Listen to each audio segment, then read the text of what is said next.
నమస్తే. Welcome to T short channel. Okay, this is Raj, economy faculty. So మనం Indian ఎకనామీలో చాలా అంశాలు డిస్కస్ చేసినాం. దాంట్లో నేషనల్ ఇన్కమ్ సంబంధించినటువంటి మనం లాస్ట్ వీడియోస్లో గ్రూప్ 1 ప్రిలిమినరీ కంటెంట్ బేస్ చేసుకొని ఆ ప్రిలిమినరీలో ఎలా ఉంటాయి అనేటువంటి అంశాలు, దాంతోపాటు మెయిన్స్లో కూడా చాలా అంశాలు డిస్కస్ చేయడం జరిగింది. సో దాంట్లో ఇక్కడ మనం మెయిన్స్లో చాలా అంశాలు డిస్కస్ చేసేటప్పుడు ఇక్కడ నిన్న లాస్ట్కో మనం అంటే పాస్ట్ ఒక వీడియో చేసాం మనం. ద పాస్ట్ వన్లో ఒక లాస్ట్ వన్ వీడియో ఏంటంటే భారతదేశ ఆర్థిక వ్యవస్థలో నిర్మాణాత్మకమైన మార్పులు అంటే ఏంటిది, ఆ మార్పులు ఎలా రాయాలి అనేటువంటిది చెప్పారు. ఇక్కడ గ్రూప్ 1 మెయిన్స్లో ఇంకొకటి ఏంటంటే ఇండియన్ ఎకానమీలో స్ట్రక్చరల్ చేంజెస్ అంటే నిర్మాణాత్మకమైనటువంటి మార్పులకు కారణాలు ఏంటి. So what are the major causes of structural changes of Indian economic system. Okay, this is the major informative of important of content. Okay, so చాలా ఇంపార్టెంట్ కంటెంట్ ఉంటుంది కాబట్టి ఇక్కడ మనము జనరల్గా ఇక్కడ మీకు చెప్పా భారత ఆర్థిక వ్యవస్థలో నిర్మాణాత్మకమైన మార్పులు. అసలు ఇండియన్ ఎకనామీలో స్ట్రక్చరల్ చేంజెస్ ఏముంటాయి, ఆర్థిక వ్యవస్థలో నిర్మాణాత్మకమైనటువంటి మార్పులు ఏముంటాయి. మార్పులు మనం జనరల్గా ఏం తీసుకోవాలి, ఏ కంటెంట్ తీసుకుంటే ఎగ్జామ్లో గ్రూప్ 1 మెయిన్స్లో ఆ క్వశ్చన్కి మనం ఆన్సర్ ఎట్లా రాయడం జరుగుతుంటుంది అనేటువంటిది ఇక్కడ చూద్దాం. ఇక్కడ చూద్దాం. మేజర్గా భారతదేశ ఆర్థిక వ్యవస్థలో నిర్మాణాత్మకమైన మార్పు. భారతదేశ ఆర్థిక వ్యవస్థలో నిర్మాణాత్మకమైన మార్పు అంటే ఇండియన్ ఎకానమీ అంటే ఏంటిది, మన కంట్రీ యొక్క జీడిపిని మనం బేస్ చేసుకొని చెప్దాం. జీడిపిని బేస్ చేసుకొని గ్రాస్ డొమెస్టిక్ ప్రోడక్ట్, దీన్ని మనం స్థూల దేశోత్పత్తి అని పిలుస్తాం. స్థూల దేశీయోత్పత్తి అని పిలుస్తాం. ఈ స్థూల దేశోత్పత్తిని మనము జీడిపి అని పిలవడం జరుగుతుంది. బట్ ఇక్కడ ఈ జీడిపిలో మనం తీసుకుంటే ఎన్ని రంగాలు ఉన్నాయి, ఓవరాల్గా ఒక 3 రంగాలు ఉన్నాయి. ప్రాథమిక రంగం, ద్వితీయ రంగం, తృతీయ రంగం. The primary sector and secondary sector and tertiary sector. These are the 3 sectors are the included in Indian gross domestic product, జీడిపిలు ఇవన్నీ భాగం. కాబట్టి ఇక్కడ ఒక దేశ ఆర్థిక వ్యవస్థ అంటే జీడిపి, కాబట్టి జీడిపిలో ఒక 3 రంగాలు ఉన్నాయి. ప్రాథమిక, ద్వితీయ, తృతీయ రంగాలు ఉన్నాయి. ఈ 3 రంగాలలో ఒక నిర్మాణాత్మకమైనటువంటి మార్పులు రావడం జరిగింది. ఈ నిర్మాణాత్మకమైనటువంటి మార్పులు అంటే వివిధ రంగాలలో మార్పులు జరిగినప్పుడు ఆ మార్పుల ద్వారా వృద్ధి రేట్ అనేటువంటిది పెరగవచ్చు. అంటే మార్పు పాజిటివ్లో జరగవచ్చు, కొన్నిసార్లు నెగిటివ్లో జరగవచ్చు. ఒకటి వ్యవసాయ అనుబంధ రంగాలు కానీ ప్రాథమిక రంగంలో ఎలాంటి మార్పు అనేటువంటిది వచ్చింది, అలాగే పారిశ్రామిక రంగం కానీ లేకపోతే ద్వితీయ రంగంలో ఎలాంటి మార్పు వచ్చింది, సేవా రంగం కానీ తృతీయ రంగంలో కానీ ఎలాంటి మార్పు వచ్చింది, ఆ మార్పులు ఏముంటాయి, ఎందుకు అలా మార్పులు వచ్చినాయి, రావడానికి ఉండేటువంటి ఒక కారణాల మీద మనకు ఐడియా ఉండాలి. ఇప్పుడు ఐడియా ఉండాలంటే మనం ఏం చూడాలి, 1950s నుంచి ఇండియన్ ఎకానమీ స్ట్రక్చరల్ చేంజెస్ ఎలా వస్తున్నాయి. 1950s నుంచి 1950 నుండి 2021-22 సంవత్సరాల మధ్య ఇప్పుడున్న ఆర్థిక వ్యవస్థ అంటే ద పాస్ట్ 70 సంవత్సరాల స్వతంత్ర భారతదేశంలో భారత ఆర్థిక వ్యవస్థలో నిర్మాణాత్మకమైనటువంటి మార్పులు ఏమొచ్చినాయి, ఆ నిర్మాణాత్మకమైనటువంటి మార్పుల గురించి ఎక్స్ప్లెయిన్ చేయాలి. అది మనకు ద గ్రూప్ 1 మెయిన్స్ ఎగ్జామినేషన్ ప్యాటర్న్లో, రైట్. కాబట్టి ఇక్కడ మనం ఒక్కొక్క సెక్టార్ గురించి ఇక్కడ డిస్కస్ చేద్దాం. ఇక్కడ భారతదేశ ఆర్థిక వ్యవస్థలో ఫస్ట్ మనకు ద ప్రైమరీ సెక్టార్ అనేటువంటి ఒక పదం ఉంది, ప్రాథమిక రంగం. What is the mean of primary sector. ప్రాథమిక రంగం అంటే ఏంటిది, జనరల్గా ఏముండడం జరుగుతుంటుంది అనేటువంటి చూద్దాం. ఇక్కడ ప్రాథమిక రంగంలో ఏముంటుంది జనరల్గా చూడండి. సెంట్రల్ స్టాటిస్టికల్ ఆర్గనైజేషన్, ఓకే, 1951 సంవత్సరంలో ఏర్పడ్డది. 1951 సంవత్సరం. ఈ 1951 సంవత్సరంలో సిఎస్ఓ వాళ్ళు ఏర్పాటు చేస్తే ఈ సిఎస్ఓ సెంట్రల్ స్టాటిస్టికల్ ఆర్గనైజేషన్ వాళ్ళు భారతదేశ ఆర్థిక వ్యవస్థను ఒక 3 రంగాలుగా డివైడ్ చేస్తాం. ఒక 3 రంగాలుగా డివైడ్ చేయడం జరిగింది. దాంట్లో 1 primary sector, and again 2 secondary sector, ద్వితీయ రంగం, అండ్ 3 తృతీయ రంగం. ఒక 3 సెక్టార్లుగా డివైడ్ చేయడం జరిగింది. ఒకటి ఇక్కడ ద ప్రైమరీ సెక్టార్, ప్రాథమిక రంగం, సెకండరీ సెక్టార్, ద్వితీయ రంగం, అండ్ టెరిషరీ సెక్టార్, తృతీయ రంగం. ఇలా ఈ 3 రంగాలు మనకు భారతదేశ ఆర్థిక వ్యవస్థను 3 భాగాలుగా సిఎస్ఓ 1951 సంవత్సరంలో ఏర్పాటు చేసింది. కాబట్టి ఫస్ట్ మనకి ఏం తెలియాలి, ప్రాథమిక రంగం అంటే ఏంటిది, ప్రాథమిక రంగానికి వ్యవసాయ రంగానికి మధ్య తేడా ఏంటిది, ప్రాథమిక రంగంలో ఎలాంటి మార్పు వచ్చింది, ఓకే. అండ్ రెండోది ఏం తెలియాలి, ద్వితీయ రంగం అంటే ఏంటిది, ద్వితీయ రంగానికి పారిశ్రామిక రంగానికి తేడా ఏంటిది, ఓకే. ద్వితీయ రంగంలో ఎలాంటి మార్పులు అనేటువంటిది కావడం జరిగింది. మూడోది ఏంటిది, తృతీయ రంగం. తృతీయ రంగం అంటే ఏంటిది, తృతీయ రంగంలో ఎలాంటి ఉపరంగాలు కాస్తా ఉంటాయి. ఇప్పుడు 1950 నుంచి 2021 సంవత్సరాల మధ్య ఎలాంటి స్ట్రక్చరల్ చేంజెస్ వచ్చినాయి అనేటువంటిది ఇంపార్టెంట్, ఓకే, రైట్. ఇప్పుడు ద మేజర్గా ప్రైమరీ సెక్టార్లో మనకి ఏమేమి ఉంటుంది అనేటువంటి ఒక డిస్కస్ చేద్దాం. డిస్కస్ చేసేటప్పుడు ఫస్ట్ ద ప్రాథమిక రంగం అంటే మేజర్గా మనకి ఏముంటుంది, వ్యవసాయం, అగ్రికల్చర్. సో వ్యవసాయంలో ఏముంటుంది? పంటలు ప్లస్ పశుపోషణ, దీన్నే పశు సంపద అంటారు. Okay, the crops and again animal husbandry అనేటువంటిది ఉంటుంది, లైఫ్ స్టాక్ అనేది ఉంటుంది, రైట్. అండ్ అగైన్ సో రెండోది ఏంటంటే ద మత్స్య సంపద,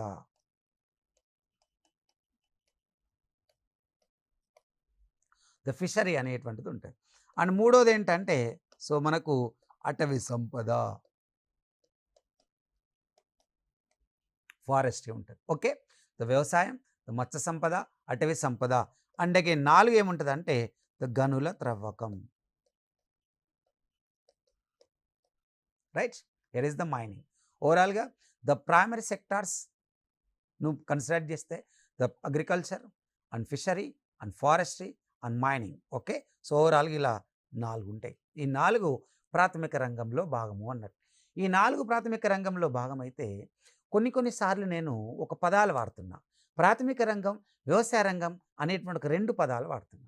అంటే ఏముంటుంది జనరల్గా ప్రాథమిక రంగానికి వ్యవసాయ రంగానికి ఉండేటువంటి ఒక తేడా ఏంటంటే వ్యవసాయము వ్యవసాయ అనుబంధ రంగాలు, లేదా వ్యవసాయ రంగము వ్యవసాయ అనుబంధ రంగాలు అని చెప్పాలి అని అంటే అప్పుడు వ్యవసాయం ప్లస్ మత్స్య సంపద ప్లస్ అటవీ సంపద, ఈ 3 రంగాలను కలిపితే, ఈ 3 రంగాలను చెప్పడమే వ్యవసాయ అనుబంధ రంగాలు, లేకపోతే వ్యవసాయ రంగము అని పిలుస్తాం. వ్యవసాయ అనుబంధ రంగాలు, వ్యవసాయ రంగం అని పిలుస్తాం. ఈ వ్యవసాయం, మత్స్య సంపద, అటవీ సంపద కలిస్తే వ్యవసాయం లేదా వ్యవసాయ అనుబంధ రంగాలను పిలుస్తాం. ఈ వ్యవసాయ రంగానికి ప్లస్ వ్యవసాయ రంగాలకి గనుల త్రవ్వకాన్ని కూడా కలిపితే గనుల త్రవ్వకం, వ్యవసాయ రంగానికి గనుల త్రవ్వకాన్ని కలిపితే అప్పుడు వచ్చే రంగమే ప్రైమరీ సెక్టార్ అన్నట్టు, రైట్. ఇప్పుడు మనకు ప్రాథమిక రంగానికి వ్యవసాయ రంగానికి ఒక తేడా తెలిసింది. ఏం తేడా తెలిసింది? ఇంతకుముందుకు నేను వ్యవసాయ రంగం అనేటువంటి ఒక పదాన్ని వాడినా, ప్రైమరీ సెక్టార్ అనేటువంటి ఒక పదాన్ని వాడలే. కాబట్టి ఇక్కడ ప్రైమరీ సెక్టార్ అనేటువంటి ఒక పదం వాడినంటే ప్రాథమిక రంగంలో వ్యవసాయ అనుబంధ రంగాలు ప్లస్ గనుల త్రవ్వకం అంటే వ్యవసాయం, మత్స్య సంపద, అటవీ సంపద, గనులు, ఈ 4టిని తీసుకుంటే వచ్చేటువంటి దాన్ని మనం ప్రైమరీ సెక్టార్ అంటున్నాం. ప్రాథమిక రంగం అనేటువంటిది పిలవడం జరుగుతుంది. ఇది క్లియర్.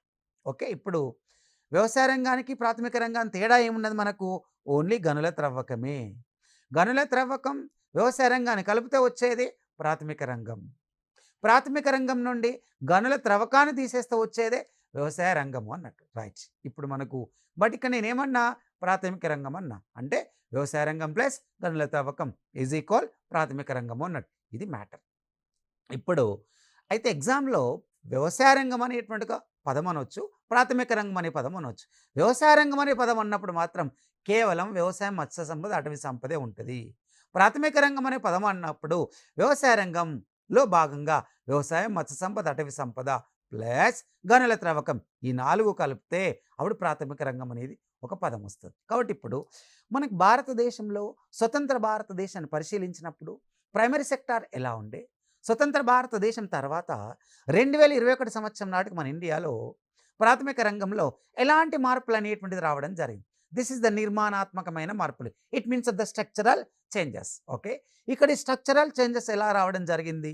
స్వతంత్ర భారతదేశం నుండి మన భారతదేశంలో 1949 సంవత్సరంలో నేషనల్ ఇన్కమ్ను ఎస్టిమేట్ చేయడానికి మొట్టమొదటిసారిగా జాతీయాది అంచనాల కమిటీ చైర్మన్ ఏర్పాటు చేసినాం. ఈ జాతీయాది అంచనాల కమిటీ చైర్మనే ఎవరున్నారు? మనకు పిసి మహల్నోబిస్ అనేటువంటి వ్యక్తి ఉండే. ఈ పిసి మహల్నోబిస్ ఆధ్వర్యంలో దేశ జీడిపిని లెక్కించడానికి ఒక అంచనాల కమిటీని ఏర్పాటు చేస్తే 1954 సంవత్సరంలో ఈ పిసి మహల్నోబిస్ అంచనాల కమిటీ యొక్క రిపోర్ట్ కూడా కేంద్ర ప్రభుత్వానికి ఇచ్చింది. దాంతోపాటు పిసి మహల్నోబిస్ కమిటీ సూచన మేరకే ఇండియాలో సిఎస్ఓ ఏర్పడ్డది. ఆ సిఎస్ఓనే ప్రాథమిక, ద్వితీయ, తృతీయ రంగాలు అనేటువంటి 3 పదాలను తీసుకోవడం జరిగింది. ఇప్పుడు మనం ఏం చూద్దాం?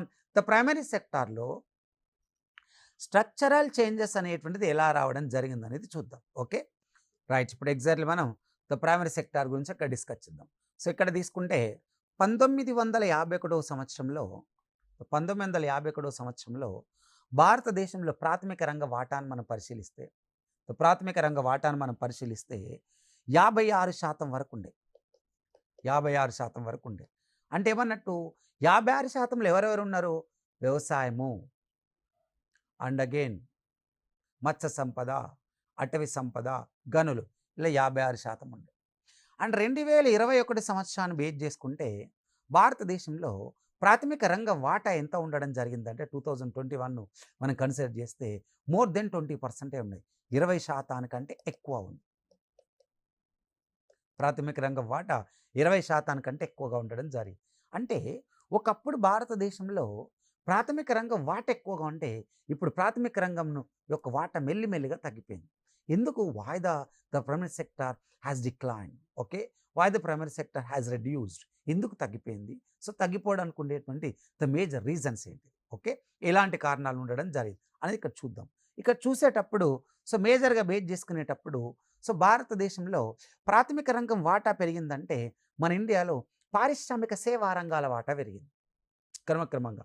అంటే ఇండస్ట్రియల్ సెక్టార్ గ్రోత్ రేట్లోకి రావడం, పారిశ్రామిక రంగం ఏర్పాటు చేయడం, దాంతోపాటు సేవల రంగాలు కూడా ఎక్కువగా పెరిగినాయి. ఎందుకంటే 1956 సంవత్సరం నుండి రెండో పంచవర్ష ప్రణాళిక నుండి మొదలుకొని భారతదేశం పారిశ్రామిక రంగాన్ని ప్రోత్సహించాలి, భారీ పరిశ్రమలు ఏర్పాటు చేయాలి అనే ప్రతిపాదన కావడం. అందుకని భారతదేశం 1990లో ఎకానమీ రిఫార్మ్స్ అనేటువంటి దాన్ని తీసుకొచ్చింది, ఆర్థిక సంస్కరణలు. ఎప్పుడైతే మన ఇండియా ఎకానమీ రిఫార్మ్స్ లాంటివి తీసుకొని రావడం జరిగిందో అప్పుడు ఇండియాలో ప్రైవేట్ ఇన్వెస్ట్మెంట్స్, ప్రైవేట్ సెక్టార్ ఎక్కువగా పెరగడం, గ్లోబలైజేషన్ కంటెంట్ పెరగడం, ద గ్లోబల్ ఇన్వెస్ట్మెంట్స్ ఇండియాకి రావడం, ఆటోమేటిక్గా ప్రైవేట్ సెక్టార్ ఎక్కువ, సర్వీస్ సెక్టార్లో ఎక్కువ ఇన్వెస్ట్మెంట్ చేయడం జరిగింది. ఇలా క్రమక్రమంగా ఇన్ని రకాల అంశాలతో ప్రాథమిక రంగం యొక్క వాటా మెల్లిమెల్లిగా సో భారతదేశంలో తగ్గుతూ రావడం జరిగింది. ఇంకొకటి ఏంటంటే ప్రాథమిక రంగంలో అత్యంత ప్రధానమైన వాటా ఎవరు అంటే వ్యవసాయం. ప్రాథమిక రంగంలో అత్యంత ప్రధానమైనటువంటి వాటాదారుడు వ్యవసాయ రంగం. అయితే ఇక్కడ ఈ వ్యవసాయ రంగం కూడా కొంచెం క్రమక్రమంగా తగ్గిపోయిందని చెప్పచ్చు జనరల్గా. ఎందుకనంటే స్వతంత్ర భారతదేశం తర్వాత మన ఇండియాలో బేస్ చేసుకుంటే ఎక్కువ కరువు కాటకాలు ఎక్కువగా ఏర్పడ్డాయి, అతివృష్టి అనావృష్టి లాంటివి ఏర్పడ్డాయి. ఓకే, అంటే మనకు ద న్యాచురల్ హజార్డ్స్ ఎక్కువ వచ్చినాయి. ఆ న్యాచురల్ హజార్డ్స్లో ఫెమైన్స్ ఎక్కువగా వచ్చినాయి, డ్రాట్స్ ఎక్కువగా రావడం జరిగింది. అంటే కరువు, అతివృష్టి, అనావృష్టి లాంటివి కాస్త ఇండియాలో ఎక్కువగా రావడం జరిగింది. వీటి వల్ల కూడా ఒక రకంగా వ్యవసాయ రంగం యొక్క అంటే తగ్గింది అని చెప్పచ్చు. రెండోది మనం బేస్ చేసుకుంటే గ్రామీణ ప్రాంతంలో ఉండేటువంటి ఒక ప్రజలు అప్పుడెప్పుడే భారతదేశంలో అర్బనైజేషన్ జరగడం, పట్టణీకరణ అనేటువంటిది మెల్లిమెల్లిగా పెరగడంతో the most of the people were migrated the rural to and urban. అనకి దీనికి అంటే చాలామంది గ్రామీణ ప్రాంతం నుంచి అండ్ ప్రాథమిక రంగం మీద ఆధారపడేటువంటి ప్రజలు కూడా సో మెల్లిమెల్లిగా రావచ్చు. ఎందుకు అనంటే దానికి the major reason the migrations. వలసల్నే మనం ఎందుకు చెప్పడం జరుగుతుంది అంటే the number of reasons are there in the rural areas and whereas the agriculture allied sectors. Okay, వ్యవసాయ అనుబంధ రంగాలలో కూడా సమస్యలు ఉండొచ్చు. సో దాంట్లో తీసుకుంటే ద వ్యవసాయ రంగంలో లేదా గ్రామీణ ప్రాంతంలో చాలా వరకు ద పుష్ ఫ్యాక్టర్స్ ఎక్కువగా ఉండొచ్చు. అంటే బాగా వలసలు రావడానికి ఉండేటువంటి పుష్ ఫ్యాక్టర్స్ కూడా జనరల్గా ఎక్కువగా ఉండొచ్చు. ఇలా చాలా రకాలైనటువంటి కారణాలతో మళ్ళీ ఇంకా చాలామంది జనాభా భారతదేశంలో వ్యవసాయ రంగం మీద ఉండడం, చాలామంది జనాభా భారతదేశం అంటే గ్రామీణ భారతం, గ్రామీణ వ్యవసాయం కాబట్టి చాలామంది ప్రజలు వ్యవసాయ రంగంలో ఉండడంతో వ్యవసాయ రంగం ఒక ప్రెజరైజ్గా గురి కావడం, గ్రామీణ ప్రాంత ప్రజలు కూడా ఎక్కువగా ఉండడం. సో ఇలా ఇన్ని రకాల గ్రామీణ ప్రాంతాల ప్రజలు ఎక్కువగా ఉండడం, గ్రామీణ ప్రాంతంలో ఉపాధి అవకాశాలు తక్కువగా ఉండడం, అగ్రికల్చర్ రంగంలో లాభసాటి పంటలు చాలా తక్కువగా ఉండడం, ఇన్ని రకాల కారణాలతో క్రమక్రమంగా ప్రాథమిక రంగం యొక్క వాటా తగ్గిందని చెప్పచ్చు. అయితే ఇక్కడ ఒక చిన్న పాయింట్ మనం అబ్జర్వ్ చేయాలి. భారతదేశ వ్యవసాయ రంగంలో, ప్రాథమిక రంగంలో లేదా వ్యవసాయ అనుబంధ రంగాలలో వాటాలు తగ్గినప్పటికీ, ప్రాథమిక రంగం వాటా తగ్గినప్పటికీ కానీ వ్యవసాయ రంగం మాత్రం ఎక్కువగా ఆహార ధాన్యాల ఉత్పత్తిని మాత్రం చేయడం జరిగింది. ఎలా అంటే when the period of 1950-51 time, the 1950-51 time, then the total Indian agriculture contribution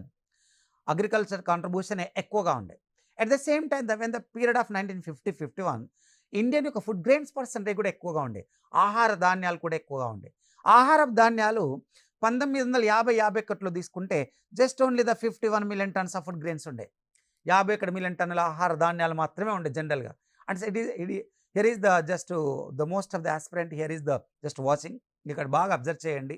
50-51 సంవత్సరాల మధ్య చాలా తక్కువ ఆహార ధాన్యాలు ఉండే. ఎందుకంటే భారతదేశం వ్యవసాయ దేశంలో ఆహార ధాన్యాల కొరతలు ఎక్కువగా ఉంది. ఆహార ధాన్యాల కొరత ఎక్కువగా ఉంది. అంటే సమృద్ధి అయిన ఆహార ధాన్యాల ఉత్పత్తి 1950-51లో జరగలేదు. అయితే ప్రాథమిక రంగం వాటా తగ్గినప్పటికీ భారతదేశంలో ఆహార ధాన్యాల ఉత్పత్తి పెరిగింది. Here is the when the 2021 and 22 of Indian Economic Survey, భారతదేశంలో ఆహార ధాన్యాలు ఎంత అంటే 301 the million tons of food grains were produced. 301 million టన్నుల ఆహార ధాన్యాల ఉత్పత్తి పెరిగింది మన ఇండియాలో. అని చూడండి, with in the span of 70 years, ఈ 70 సంవత్సరాల కాలంలో భారతదేశంలో మ్యాక్సిమం మనం బేస్ చేసుకుంటే 250 మిలియన్ టన్నుల కంటే ఎక్కువ ఆహార ధాన్యాలు ఉత్పత్తి చేసింది ఇండియా. అంటే వ్యవసాయ రంగం లేదా ప్రాథమిక రంగ వాటా తగ్గినప్పటికీ, అంటే ఎప్పుడో 56% ఉన్నది 2021 సంవత్సరం వచ్చే నాటికి 20% కంటే ఎక్కువ మాత్రమే ప్రాథమిక రంగం వాటా ఉంది. అంటే ప్రాథమిక రంగం వాటా తగ్గడానికి కారణాలు చెప్పిన, తగ్గినప్పటికీ భారతదేశంలో ఆహార ధాన్యాల ఉత్పత్తిని పెంచడంలో ప్రధానమైన పాత్ర వ్యవసాయ రంగాన్ని ఉంది ఇక్కడ. ఓకే, ఇది మీరు చాలా వరకు గుర్తు చేయాలి. ఎందుకంటే భారతదేశంలో జనాభా 137 కోట్ల జనాభా ఉందని అంచనా. 137 కోట్ల జనాభా ఆకలి దేశంగా ఇప్పటి కూడా భారతదేశం ఉంది. అయినా వ్యవసాయ రంగమైన ప్రాథమిక రంగ వాటా తగ్గినప్పటికీ భారతదేశం ఆహార ధాన్యాల ఉత్పత్తినిస్తూ దేశానికే వ్యవసాయ రంగం కానీ ప్రాథమిక రంగం కానీ అన్నాన్నిచ్చే ఒక రంగంగా, ఆహారాన్ని ఇచ్చేటువంటి ఒక రంగంగా ఉంటూ భారతదేశ ఆకలి కేకల సంఖ్య తగ్గిస్తుంది అనేటువంటిది మనం ఇక్కడ చెప్పడం చాలా చాలా ఇంపార్టెంట్. ఓకే, ఇది ఓవరాల్గా ప్రాథమిక రంగంలో వ్యవసాయ రంగంలో వచ్చినటువంటి సమూలమైనటువంటి మార్పులు, స్ట్రక్చరల్ చేంజెస్ అని చెప్పొచ్చు. అలాగే the next one secondary sector, ద్వితీయ రంగం. ఓకే, ఇక్కడ this is very very important. So what is secondary sector? అసలు ద్వితీయ రంగం అంటే ఏంటిది, ఏం తీసుకుంటాం? ఓకే, ఇది ఇంపార్టెంట్. సో ద్వితీయ రంగం అంటే ఏంటిది, ఏం తీసుకుంటాం అంటే, ఒక దేశ ఉపాధిని ప్రోత్సహించాలన్నా, ఒక దేశ అభివృద్ధి జరగాలన్నా, ఓకే, ఒక దేశ వస్తుత్పత్తి పెరగాలన్నా, ఒక కంట్రీ ఎగుమతి పెరగాలన్నా, ఒక కంట్రీ గ్రోత్ రేట్ పెరగాలన్నా, ఆ కంట్రీకి ఏం ఇంపార్టెంట్ అంటే సెకండరీ సెక్టార్. సెకండరీ సెక్టార్ ఏమేమి రావడం జరుగుతుంటుంది అంటే, మేజర్గా మనకు మ్యానుఫ్యాక్చరింగ్ వస్తుంది. ఆ మ్యానుఫ్యాక్చరింగే తయారీ రంగం అని పిలుస్తాం. ఇట్ ఈస్ ద తయారీ రంగం, మ్యానుఫ్యాక్చరింగ్. ఈ తయారీ రంగాన్నే ఉత్పాదకత రంగం అని పిలుస్తాం. దీన్ని ఒక ప్రొడక్టివిటీ సెక్టార్ అని పిలుస్తాం. ఈ తయారీ రంగం 2 అంశాలు ఉంటాయి. ఇక్కడ రిజిస్టర్డ్ సంస్థలు అంటాం, రిజిస్టర్డ్ ఆర్గనైజేషన్. అలాగే next one is the non registered organisations. తయారీ రంగంలో 2 ఉన్నాయి, రిజిస్టర్డ్ సంస్థలు, రిజిస్టర్ నమోదు కాని సంస్థలు అంటాం తయారీ రంగం. అలాగే రెండోది ఏముండడం జరుగుతుంది అంటే నిర్మాణ రంగం. నిర్మాణ రంగం అనేది ఉంటుంది. ద్వితీయ రంగం మూడోది ఏముండడం జరుగుతుంది అంటే నిర్మాణ రంగంతో పాటు సో మూడోది విద్యుత్, గ్యాస్, నీటి సరఫరా, ఇతరాలు. తయారీ రంగంలో రిజిస్టర్ అండ్ నాన్ రిజిస్టర్, ఆ నిర్మాణ రంగం ద కన్స్ట్రక్షన్, అలాగే విద్యుత్, గ్యాస్, నీటి సరఫరా, other utilities, the power, electricity and gas, అలాగే వాటర్ సప్లై, అదర్ యూటిలిటీస్. ఇక్కడ ఇలా ఉండడం జరిగింది. అంటే ఇప్పుడు చూడండి, ద్వితీయ రంగాన్ని మనం కన్సిడర్ చేస్తే తయారీ రంగం, నిర్మాణ రంగం, విద్యుత్, గ్యాస్, నీటి సరఫరా, ఇతరాలు, ఇవన్నీ ద్వితీయ రంగంలో ఉపరంగాలుగా చెప్తాం. కాబట్టి ఇక్కడ ఉపరంగాలలో కానీ ద్వితీయ రంగంలో కానీ స్వతంత్ర భారతదేశం తర్వాత నుంచి 2021 సంవత్సరాల మధ్యలో ఎలాంటి మార్పులు వచ్చినాయి అనేటువంటి చెప్పడమే ద్వితీయ రంగంలో నిర్మాణాత్మకమైన మార్పులుగా చెప్పవచ్చు. కాబట్టి ఇక్కడ తయారీ రంగం ఎలా ఉంది, నిర్మాణ రంగం ఎలా ఉంది, విద్యుత్, గ్యాస్, నీటి సరఫరా ఎలా ఉంది, ఓవరాల్గా సెకండరీ సెక్టార్లో ఎలాంటి మార్పులు రావడం జరిగిందనేటువంటిది ఇంపార్టెంట్. ఇక్కడ మనం ఇంకో పదాన్ని ఇక్కడ డిస్కస్ చేద్దాం. The past of the videos I used of one word manufacturing sector. The past of videos I used of one word industrial sector. Okay, తయారీ రంగం అనేటువంటి ఒక పదాన్ని వాడినాం. పారిశ్రామిక రంగం అనేటువంటి ఒక పదాన్ని వాడినాం. పారిశ్రామిక రంగం యాక్చువల్ ఏంటి, మనం పారిశ్రామిక రంగం అనేటువంటి ఒక పదాన్ని వాడినాం.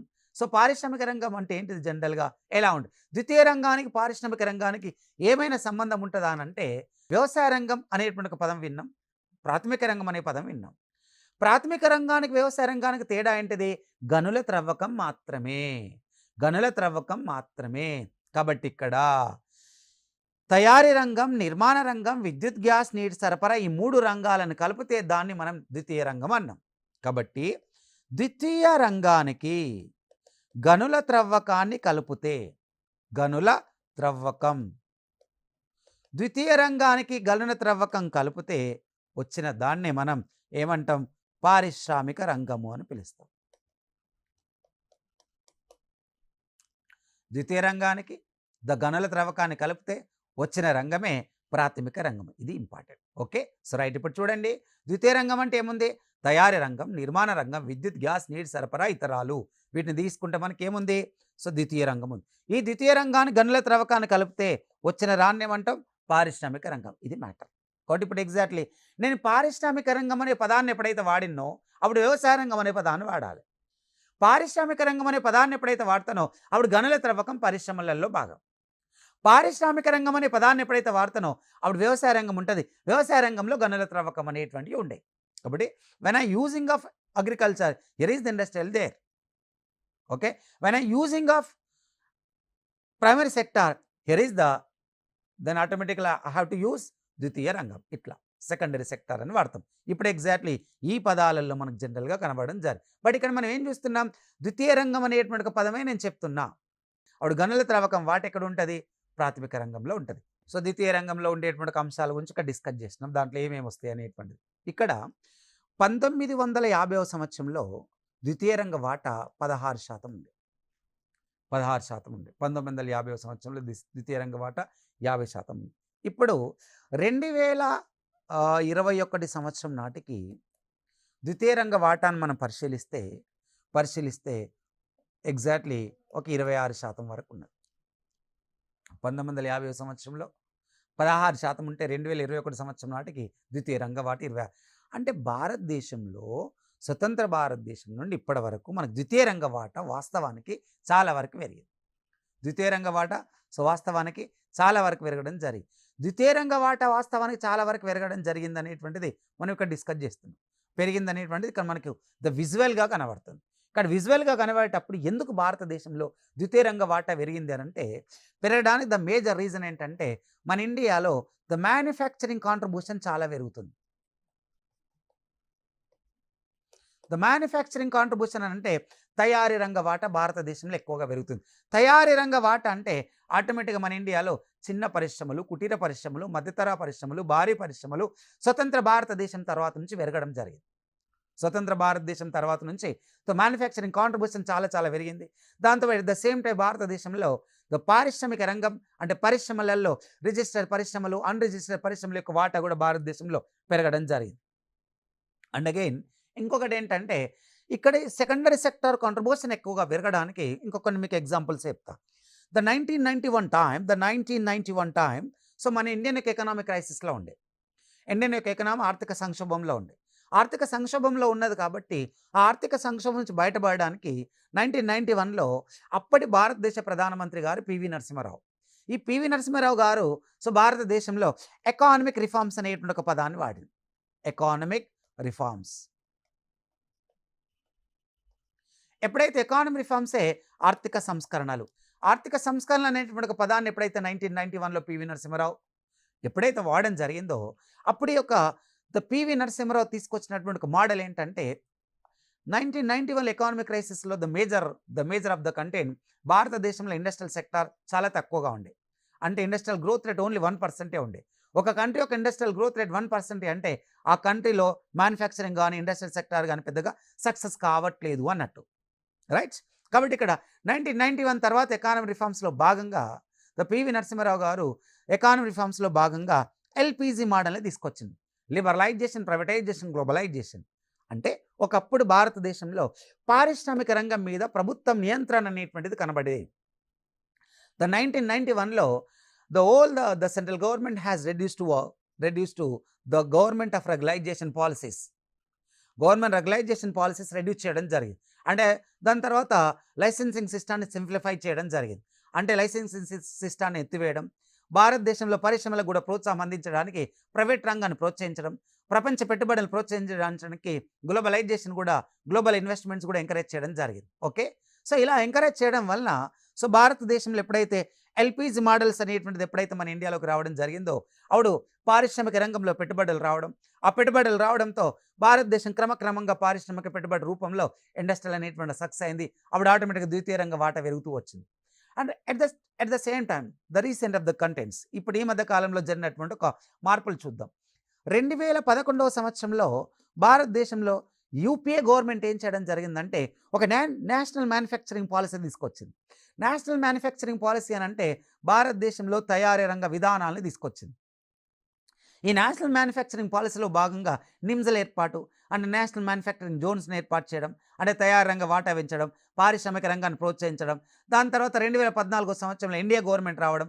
ఎన్డీఏ గవర్నమెంట్ వచ్చిన తర్వాత మేక్ ఇన్ ఇండియా లాంటి పాలసీస్ తీసుకురావడం. ఓకే, భారతదేశంలో మేక్ ఇన్ ఇండియా లాంటి పాలసీ తీసుకురావడం, స్టాండప్ ఇండియా లాంటివి తీసుకురావడం, స్టార్టప్ ఇండియా లాంటి రావడంతో భారతదేశంలో ఆటోమేటిక్గా కొంచెం మ్యానుఫ్యాక్చరింగ్ కాంట్రిబ్యూషన్ పెరుగుతూ వచ్చింది. దాని తర్వాత ఈ మధ్య కాలంలో లాక్డౌన్ టైంలో కూడా ఆత్మనిర్భర్ భారత్ లాంటి పదాలు వాడి డొమెస్టిక్ ఎకనామీని ఎంకరేజ్ చేయాలనుకున్నాం. ఓకే, సో ఇలాంటి కంటెంట్స్ ఉండడం వలన భారతదేశంలో ఇండస్ట్రియల్ సెక్టార్లో కానీ, సో లైక్ మ్యానుఫ్యాక్చరింగ్ సెక్టార్లో కానీ, లేకపోతే కన్స్ట్రక్షన్లో కానీ, electricity, gas and water supply కానీ, so number of structural changes అనేటువంటిది ద్వితీయ రంగంలో రావడం జరిగింది అనేటువంటిది important. Okay, right. And again the next one, the tertiary sector. తృతీయ రంగం అంటే ఏంటిది? ఏమేమి ఏంటంటే మనకు, సో తృతీయ రంగంలో ఏమేమి ఉంటాయి జనరల్గా? మేజర్గా సో మనకు రవాణా, అండ్ అగైన్ వ్యాపారం, రవాణా, నిల్వ. ఓకే, సో వ్యాపారం. అండ్ అగైన్ ఇంకా తీసుకుంటే మేజర్గా హోటల్స్, తర్వాత restaurants,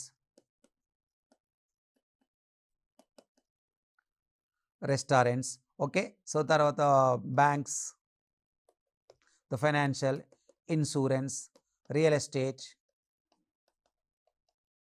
okay, government services, and again occupational అంటే తర్వాత సోషల్ సర్వీసెస్, సామాజిక వ్యక్తిగత సేవలు అని పిలుస్తాం. ఇవన్నీ సేవా అంటే మన తృతీయ రంగంలో. తృతీయ రంగానికి మరొక పేరే సేవారంగం. ఒకటి తృతీయ రంగంలో సేవారంగంలో తీసేయడం కానీ కలపడం కానీ ఏముండదు.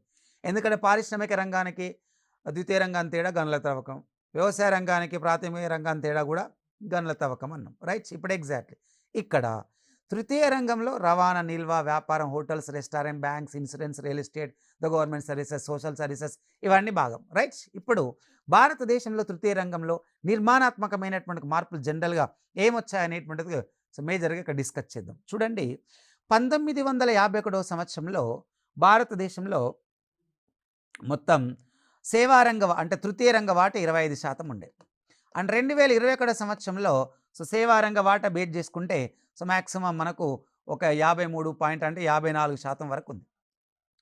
25% ఉన్నది ఎంత పెరిగింది?